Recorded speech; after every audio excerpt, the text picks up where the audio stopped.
அடுத்து பார்த்தோம்னா இதில் இந்த ரெண்டாவது சப்டிவிஷன், ரெண்டாவது கொடுத்த நம்பர் இருக்கும். அதில் 567, 456, 345. இது நமக்கு பார்த்தோன்னே தெரியும், 3 3ஆக பிரிச்சிருப்பாங்க. அதனால் இது என்ன சிஸ்டம்னா இன்டர்நேஷ்னல் சிஸ்டம், அதாவது பன்னாட்டு முறையில் இருக்குது.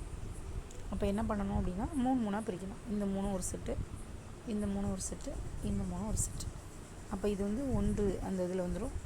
இது வந்து என்ன வரும் அப்படின்னா மில்லியனில் வரும், இது வந்து பில்லியனில் வரும். இது எப்படி ஷார்ட்கட்டில் எது முதல்ல வரும் ஞாபகம் வச்சுக்கலாம்னா பிஎம் அப்படின்னு ஞாபகம் வச்சுக்கோங்க. பிஎம் பிரைம் மினிஸ்டர், அந்த மாதிரி பிஎம்இன்னு வரும். இப்போ நமக்கு 7 இதோட இடமதிப்பு தான் கேட்டிருக்காங்க. அதனால் இது அப்போ என்ன மதிப்பு அப்படின்னு பார்த்தோன்னா 7 பில்லியன். 7 பில்லியன் எழுதணும். அப்படி இல்லைன்னா ஆன்சர் என்னென்னா 7 போட்டு 7 பில்லியனை நம்பர்ஸில் எழுதணும். அவ்வளோதான்.